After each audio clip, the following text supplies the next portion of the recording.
Blake literally just like, as soon as I sat down, jumped up on my notes, because like, oh, you're filming? I'll sit on your notes, like leaped up on, okay. I don't need my notes, it's fine, Blake, you carry on. Oh no.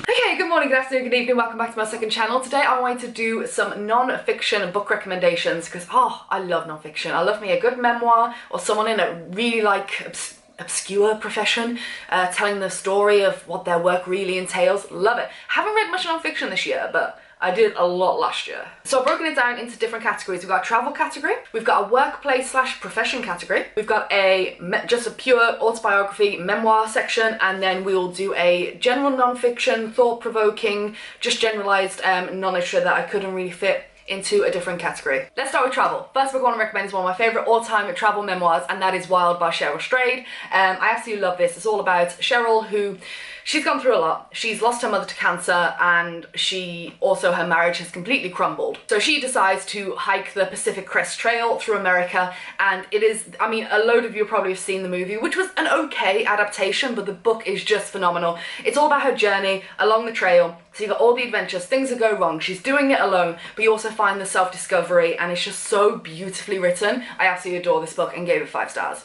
Wow, it's been cloudy for the past week. The moment I sit down and try and film,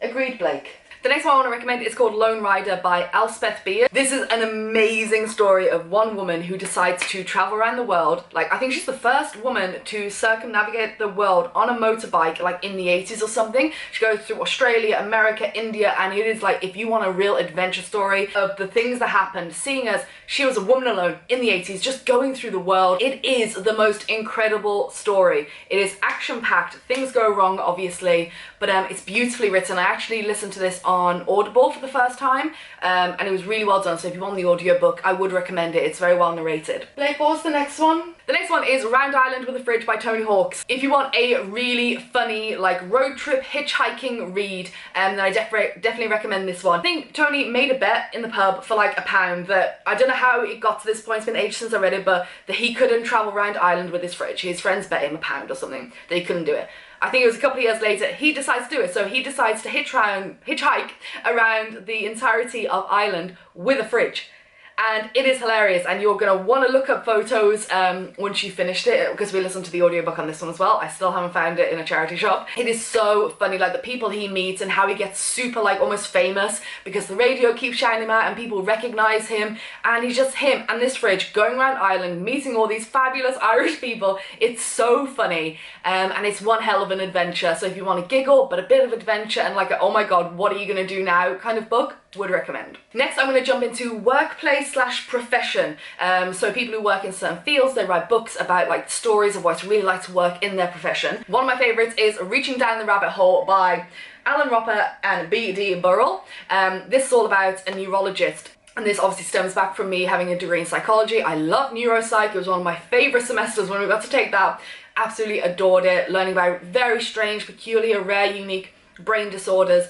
It's just very fascinating to understand like connection between what is going on. So he talks about loads of his patients that he works with really rare, strange, sometimes really sudden onset of these neurological disorders. And yeah, if you're into that kind of stuff, neurology, psychology, the brain, this is definitely the book for you. It's really easy digestible, it's a really good read, and it's really, really interesting. Even though everyone's probably already read it, is This Is Gonna Hurt by Adam Kay. There was a reason, I think this was #1 in the book selling charts for like 60 weeks or something ridiculous like that. For over a year, this was #1, and there is a reason. So we follow Adam Kay, who is a comedian, back when he was a junior doctor, and he goes into gynecology, and it is basically his story on the front line of the NHS as a doctor, and it is hilarious. This man is so funny. He talks about all the different patients he's met, the ridiculous things patients have asked him, patients have done, things he's had to pull out of certain orifices.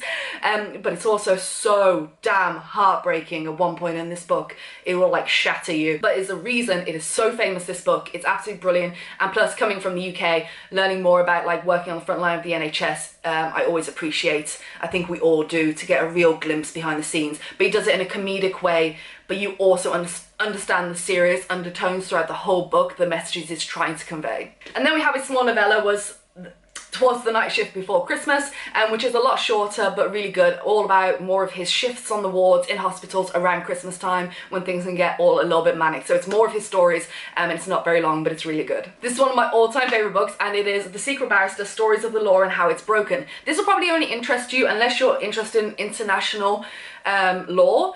If you're from the UK, and I think everyone in the UK should read this book. It is fantastic. We don't know who the Secret Barrister is. I followed the Secret Barrister on Twitter for ages, ever since I read this book, and they have kept themselves completely anonymous because of the things that they reveal about the legal system in the UK. It starts off like talking about bail. I think that's the first chapter. It starts talking about bail. Yeah, so it starts off with the magistrate courts, remand and bail, watching the guilty walk free, putting the victim first, legal aid, myths, and the innocence tax. It's just fantastic, but it really makes you think because you get a real... It is quite comical at places. He does add some I said he. Only because the audiobook is narrated by a man, so I keep saying he. I have a feeling it's a woman. Anyway, there's a lot of speculation of people trying to find out who the Secret Barrister is. It's really interesting because you get a deep dive behind the scenes from a barrister's perspective of how broken the legal system is, but it's also quite terrifying because it shows you how you could be the next innocent person going to jail. So yeah, it gives you so much food for thought and gives you a lot of information that's easily digestible as well. Next one is called Unnatural Causes by Dr. Richard Shepherd. He's a forensic pathologist, so he performs autopsies for a living. So it is his tales from his how long has he worked as, does it say? Many years. Many years. He was a top forensic pathologist. 23,000 autopsies, wow.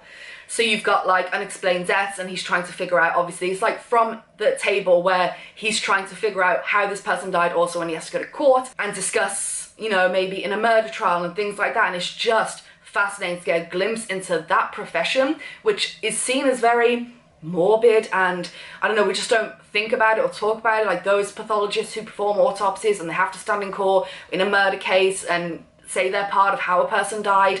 It's fascinating. So if you're into that kind of stuff and you want to know more, this is a fantastic book, very easily digestible again. The next one is The Locked Ward by Dennis O'Donnell. Not the best non-fiction I've ever read, and it's memoirs of a psychiatric orderly. So we follow Dennis and his tales and stories of the people he has met, the people he's worked with, and all of the patients. And it's just, because I've worked in a psychiatric hospital before, I found it very interesting. There were some things that were very relatable. I didn't work there for a very long time, so I always enjoy hearing people's stories who've worked there for years, get this real connection with their patients, with other members of staff, how the hierarchy between the staff members works and changes. I remember all that, like not really in depth, but I remember it lingering in the background because it really had nothing to do with me. Anyway, that's my story, not this story. So yeah, it is a good book. Not as good as every other book, I'd say. If I had to put it, I'd put it on the bottom of the list, but it's well read and it's a good read if you're into that kind of thing. Strange Ways by Neil Samworth. This is funny because it's all about a prison officer in strange ways. So if you want like a prison officer story of working in a correctional facility and things like that, which is pretty much the book in itself. We thought it was really good, but then Scar and I went to Tunisia and we were swimming and stuff. We met this couple and their friends. We were chatting. Hi, editing alley. I didn't want to cut this part out of the video because I thought it was really interesting, but I must declare this is allegedly. It is hearsay. What the story I'm about to tell you is not fact. I don't want to get sued. This is just the story we heard.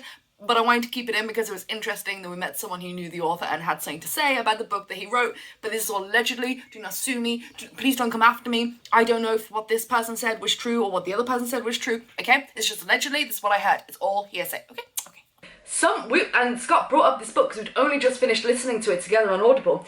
And one of the guys we met, he was like, I know him. I know who wrote this book. And we were like, no. He was like, yeah, he's a liar. He was like, it's not a complete liar, but a lot of the stories he said were actually other prison officers' stories, and he literally wrote it and made it his own.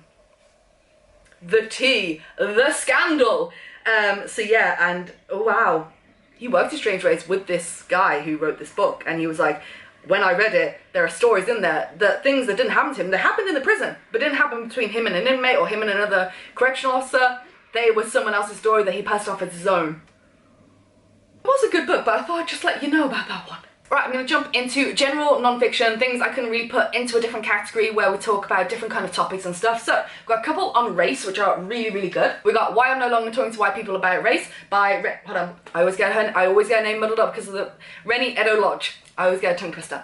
I read this ages ago and it was really good. It's one of those books that you'll keep going back to and you'll kind of read a chapter at a time and kind of put it down and digest. All about racism. It talks about systematic racism, talks about white privilege in such a brutal, honest, open way, and it opens up such a fantastic dialogue and discussion and starting point for a lot of people, I think. And then when she talks about feminism, absolutely brilliant, because it's one of those, that was my favourite chapter because I really didn't think about it. Feminism and black people, it's such a white group of people and different people's stories of being black trying to get within the feminist movement, and that just opened my eyes. I was like, whoa, didn't even think about that. So a lot of eye-opening conversations to be had, so really fantastic book. Next one is How to Argue with a Racist by Adam Rutherford. This one is so good. I thought, how to argue with a racist, like, what is this going to be about? But it's all about genealogy, if I'm getting that correct. What this book does is it gives you actual science, actual facts, because you know when you argue or you're getting really irate because someone's being super racist and you're controlled by emotion. You're like, why are you saying that? You're such an idiot, stop. It's hard to argue with a racist. And a lot of the time, for me personally, if I hear someone being racist, I'm just automatically overwhelmed with emotion to shut them up. And it's like, I can't even have a conversation with them. I'm like, are you this stupid? You know what I mean? Like, you're ruled by your emotions when you're faced with such an idiot. It goes into things like, can black people run faster? Let's look at the science. Let's look at genealogy. Asian people, are they good at math? So it literally shows you throughout this book all of the stupid prejudices and arguments that people throw out. Well, he only won that race because he's black. Black people run faster. Yeah, of course, he's good at math. He's Asian. So instead of being like ruled by emotion when someone says that, this book is really good because it teaches you so much. It says, all right, let's open this up. Are Asian people better at mathematics? Let's look at the genealogy, our genetics, let's go back in time. Let's look through, you know, the years. Let's look back through the centuries. Let's look at a culture, then look at genes, nature, nurture. Why has this prejudice, why has this come into play? Why do so many people say this? And then it kind of gives you the actual answer. So when someone says something stupid, you're like, the reason this prejudice is around is for X, Y, Z.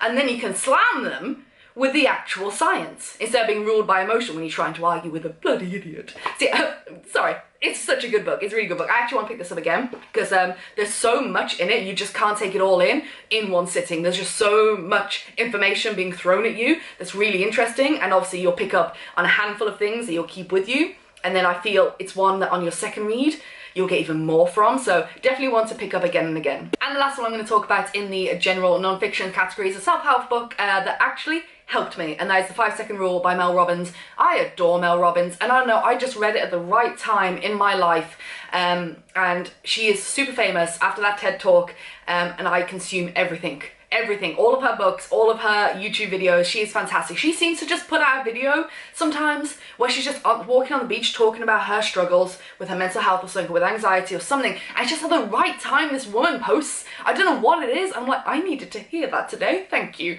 So she talks about her 5-second rule and it's really good if you suffer with anxiety, and it's about interrupting basically your brain pattern, like putting a stop to it by counting 5, 4, 3, 2, 1, and you have to go when you hit 1. Like, it's an action, it's a call to action. And the thing I love by Mel Robbins is she talks about science. She doesn't just do a lot of mumbo jumbo kind of stuff, like making stuff up, pulling stuff out of her ass. She just doesn't. She likes to know the science, the psychological studies, what actually goes on in the brain, the chemicals. She loves that, and I love that. Like, please give me these citations. I need them in my life. Next, we'll go on to just general memoirs, and we'll start with Mud, Sweat and Tears by Bear Grylls. One of my favorite autobiography memoirs. It goes through, like, everyone knows who Bear Grylls is. He's huge on TV, very famous as a survivalist, and I do like his shows. I said this in one of my other videos when I picked up this book from the charity shop. I much prefer him when I read him in this book because it's not Hollywood. So you go through his life, how he grew up, how he became the man he is today, and through his SAS training, it is mad. When you get to the part about his SAS training, it's crazy. And I absolutely adore this book. It's one you won't want to put down. It's just so damn interesting. If you want a really sweet but like heartbreaking book, then I recommend A Street Cat Named Bob. I know loads of people have read this, by James Bowen. We follow James, who, good God, it's like, I know it's been turned into a movie and I love the movie as well, but James is really like, he's homeless, he's dealing with addiction. He eventually gets himself a little apartment, and this cat arrives and this cat will not leave him alone. And he's like, dude, go away. I can't feed myself. What makes you think I can feed you? So James is a busker, like he loves his music, and Bob, this cat will not leave his side, and he goes out with him busking, and it's basically how this one cat changed this one man's life, and it's such a beautiful story. It's absolutely heartbreaking, and I know they came out with a second movie, which I'm presuming there is a second book, but I have not read it. But yeah, if you want something really sweet, thought-provoking, and like heart-wrenching, definitely recommend. Next one is Confessions of a Sociopath by M.E. Thomas, and it's about living her life with antisocial personality disorder, and the stigma, and how she's done this anonymously because she doesn't want people to know she's a sociopath, because obviously it comes with so much stigma around it. Thing is, she talks about how manipulative she is. So what you read, that's why I find it interesting. It's a very dry read, I've got to give it that. They are very open to admit, you know, how manipulative they are, how they think so much of themselves. So yeah, it's a dry read, but I did enjoy it from a psychological aspect of being able to just read something so raw, but then you do question everything you read. I'm including this one because it's one of my favourite autobiographies of all time. I've listened to the audiobook about 6 times. I used to always listen to it on the plane, and that is Michael McIntyre's Life and Laughing. He is coming out with his second book. Because I'm subscribed to his YouTube channel, he put an announcement video up yesterday, I think it was, and he's got his second autobiography coming out, which is called Funny Life or something like that. So I pre-ordered that, but it's one of my favourite autobiographies. Michael McIntyre is my favourite comedian of all time. It is my dream to go to one of his gigs, but they sell out so unbelievably fast. Fastest selling comedian in the world or something. He has sold out more seats than any comedian in the world. He is brilliant. If you like Michael McIntyre, I would recommend. The audiobook is amazing because he narrates it, and he's just so funny, and he's lived quite an interesting life, so I'm really looking forward to book 2. The next one is Professional Idiot by Steve-O. If you're a fan of Jackass and things like that, then I would recommend, because my God, has this man had a crazy, crazy life. We listened to the audiobook, and it was so good, because the whole time you are like gobsmacked at the tales this man has to tell. Now I know on his YouTube channel, because Scott watches it, he talks about like his biggest accidents, and you know, the drugs he took, and oh, how this man is alive, it's beyond me. But it's really interesting, but it's just very like, oh my God, what a life this man has had. And the last one I'm going to recommend is Born a Crime by Trevor Noah. I didn't know who Trevor Noah was at the time. I actually looked him up after, and I recognised him. So you don't need to know who Trevor Noah is, but it's called Born a Crime, and it's basically about him growing up in South Africa during apartheid, being mixed race, because it was a crime to be mixed race, simply because if you were black and white, you weren't allowed to be together. So being born mixed race, you know, that's what the title of the story. It's one of those books where you get so invested. The narration for the audiobook is absolutely fantastic by Trevor Noah, because you'll just randomly burst out laughing at so many intervals, but it's so heartbreaking and thought-provoking, and like, it's just a sea of emotion, this book, that will just throw you up and down like a roller coaster. So if you want a memoir like that, really interesting, real funny bits, and just a really raw, candid story of his life living in South Africa during apartheid, so I would recommend that one. Okay, so I think that is all the books, non-fiction books I have to recommend to you today. Let me know some of your favourite non-fiction books down below, because I've barely read any this year, and I really need to get back into it, because I love me a true story, especially a workplace one. I've got a few that I picked up the other day, where it's like certain, you know, psychiatrists or something like that. Love it. Anyway, that's all I have for you today, so I hope you enjoyed. Don't forget to like, comment, subscribe, do all of it, do none of it. It doesn't matter so long as you are happy, and I'll see you in the next one.